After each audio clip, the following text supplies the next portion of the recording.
Nesse vídeo eu vou falar um pouco sobre uma das operações que causa mais estranheza na gente quando começa a trabalhar com linguagem C, que é a forma de realizar a divisão. Isso tem bastante a ver com os tipos de variáveis do outro vídeo que já está aqui disponível também. Então eu vou ilustrar isso aqui começando um novo arquivo, de novo repetindo o mesmo procedimento, salvando ele como um arquivo de linguagem C, exemplo divisão. E repetimos a mesma coisa.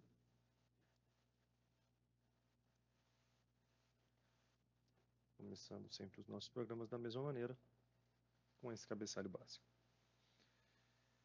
Eu vou criar 3 variáveis agora para ilustrar como é que funciona a divisão. Então, um número dividido por outro e isso vai dar um resultado. Vamos começar pensando em 3 variáveis inteiras. Se eu quiser criar 3 variáveis inteiras, eu posso fazer isso da forma, simplesmente falando, dizendo que são variáveis inteiras só uma vez e repetindo A, B e C. Quando eu faço isso, então eu estou criando as 3 variáveis só de uma vez. Eu poderia criar int A, depois criar int B, depois criar int C. Certamente poderia. Ou uma forma ou outra. Claro que não as duas ao mesmo tempo. Eu vou usar essa primeira forma que é um pouco mais econômica. E além do que a gente já viu de usar o scanf para ler dados que o usuário vai digitar, a gente também pode atribuir valores diretamente para as variáveis. Então eu posso falar que a minha variável A vale 4, por exemplo, e eu posso falar que a minha variável B vale 2, e eu posso perguntar quanto é que vale a variável C, dizendo que a variável C seria A dividido por B. Então, obviamente, A vale 4, B vale 2, C vai ter que valer 2. A gente vai usar um printf para confirmar isso. Lembrando, porcentagem D, vírgula, o nome da variável que a gente quer escrever na tela. Então, esse nosso primeiro programinha está simplesmente dividindo dois números inteiros. Vamos mandar rodar para ver o que acontece. A variável C vale 2. Até aqui, não tem muita surpresa. As surpresas começam a acontecer se a gente mudasse, por exemplo, o valor de A, se a gente usasse A igual a 5. Se a gente tentasse fazer essa divisão, 5 dividido por 2, na verdade vai dar 2,5. Como a gente está lidando só com variáveis inteiras, se a gente rodar esse nosso programa, vai acontecer uma coisa um pouco curiosa.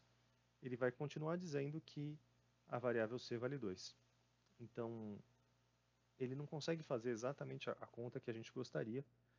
E a razão disso é que C tem que está declarada aqui como uma variável inteira, mas o resultado dessa conta não é inteiro. Então, por conta dessa confusão, é que a gente não consegue ver o valor correto. Então a gente já viu que para representar números que não são inteiros, a gente tem a opção dos números de ponto flutuante. Logo, uma alternativa seria trocar o tipo da variável C e dizer que a variável C é uma variável de ponto flutuante. E aí vocês podem lembrar que a gente representa as variáveis de ponto flutuante. No printf a gente escreve porcentagem %f.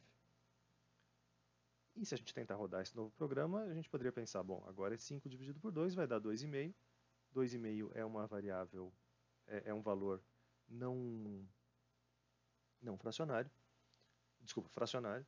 Então, daria para guardar nessa variável C ponto flutuante.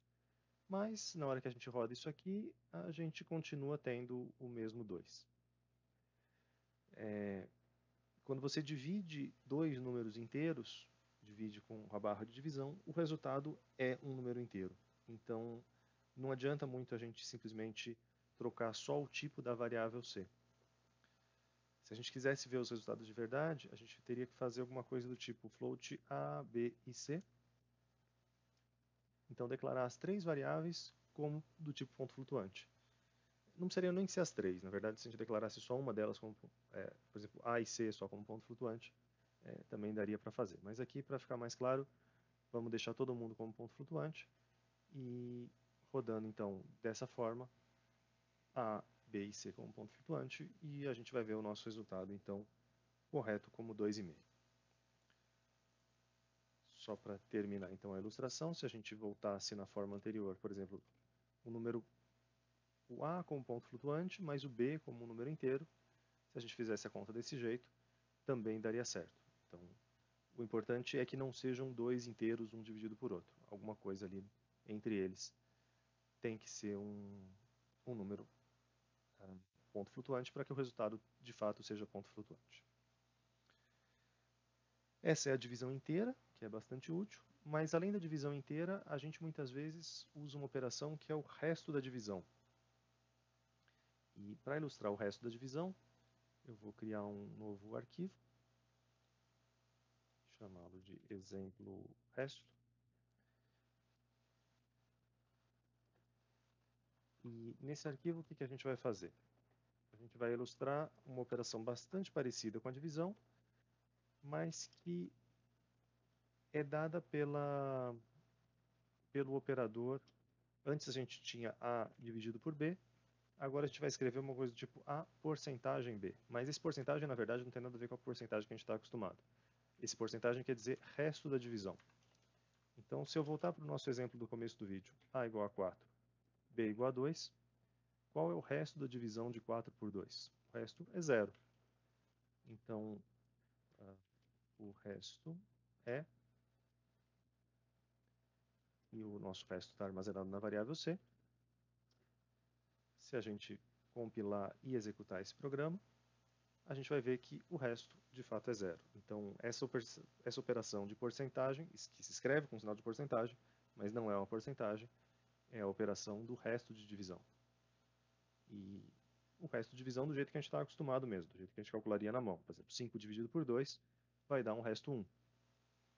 E isso aqui é muito usado para você ver se um número é par ou não. Você verifica esse resto da divisão e vê se ele é divisível por 2 ou não, por exemplo. Isso aqui também serve para qualquer outro número. Qualquer caso que vocês possam imaginar que a gente calcula um resto de divisão, esse operador vai fazer. E, em particular, uma situação em que é bastante comum a gente usar esse operador é fazer um resto da divisão, por exemplo, por 10 ou por 100, para fazer as bases da nossa numeração. Porque se a gente fizer esse tipo de operação, a gente consegue obter, o resto é 6, obviamente, isso é bastante simples, mas a gente pode interpretar esse 6 como sendo o algarismo das unidades. Então, essa é uma forma de extrair o algarismo das unidades. A gente pode usar uma repetição de divisões e resto de divisão para extrair o algarismo das unidades, o algarismo das dezenas, o algarismo das centenas. Isso vai ser ilustrado num outro vídeo posterior.